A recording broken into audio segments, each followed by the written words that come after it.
அரசியல் களத்திற்கு அன்புடன் வரவேற்கிறோம். செய்யூர் காவல் ஆய்வாளர் பாபு அவர்கள் குறித்த பதிவு இது.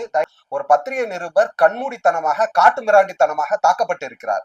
அந்த பத்திரிகை நிருபர் எனக்கு நண்பரும் அல்ல, எதிரியும் அல்ல. ஆனா பத்திரிகை துறையை சார்ந்தவர்கள் மக்களிடையே நடக்கக்கூடிய பிரச்சனைகளை அனைவருக்கும் பகிர வேண்டும் என்பதற்காக வேலை செய்து கொண்டிருப்பதாக நான் கருதுகிறேன். அவர்கள் மீது தாக்குதல் நடத்தியவர்கள் காவல்துறையில் உயர் அதிகாரிகளாக இருந்தாலும் தண்டிக்கப்பட வேண்டியவர்கள் தான் என்பதை எந்த மாற்று கருத்தும் இல்லை. என்னன்னு சொன்னா, காணொலியில நீங்க பாக்குறீங்க, காட்டு மிராண்டிகள் தாக்குவார்கள் இல்லையா, காட்டு மிராண்டிகள் அடிச்சுக்குவாங்க இல்லையா, நம்ம பார்த்தோம்னா அது போன்ற அந்த காவல்துறை ஆய்வாளர் அந்த காட்டு மிராண்டித்தனமாக ஒருவரை சட்டையை பிடித்து கொண்டு கூட்டு கொண்டு வருகிறார். நீங்க பாக்குறீங்க, தெளிவா தெரியுது.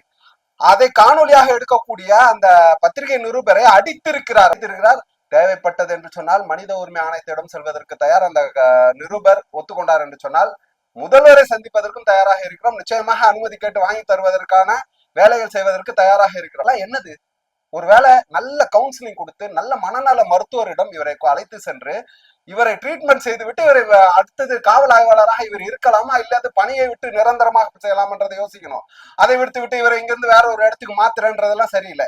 இங்க செய்த அதே வேலைகள் தானே மறுபடியும் செய்வாங்க.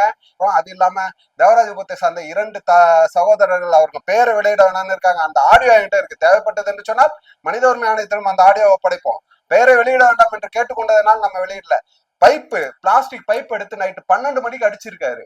இது எல்லாமே மனநிலை பாதித்த ஒருவரால் மட்டும்தான் முடியும். அதே போன்ற அசிங்கமான வார்த்தைகளை சொல்லி 2 வியாபாரிகளை இழுத்து போட்டிருக்காரு. அதாவது டிஸ்ட்ராக்ஷன் கான் சொல்லியிருக்காரு, அசிங்கமான வார்த்தைகள் கூறி.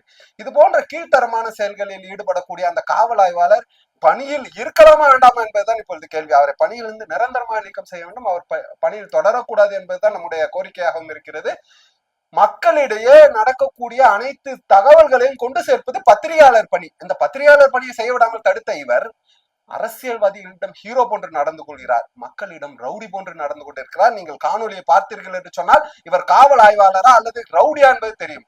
தமிழக அரசிற்கு களங்கத்தை ஏற்படுத்தக்கூடிய தீய சக்திகளை நிச்சயமாக பணியிலிருந்து நிரந்தரமாக நீக்கம் செய்யாவிட்டால் இது போன்ற தவறான செயல்கள் செய்வதனால் காவல் ஆய்வாளருக்கு கெட்ட பேர் என்பது இரண்டாவது, தமிழக அரசிற்கு கெட்ட பேரை உண்டாக்குகிறது. தமிழக அரசியலில் ஒரு பெரிய மாற்றத்தை ஏற்படுத்தி வருவார்கள் இவர் போன்றவர்களை பணியிலிருந்து நிரந்தரமாக நீக்கம் செய்ய வேண்டும் என்பதே நம்முடைய கோரிக்கையாக இருக்கிறது.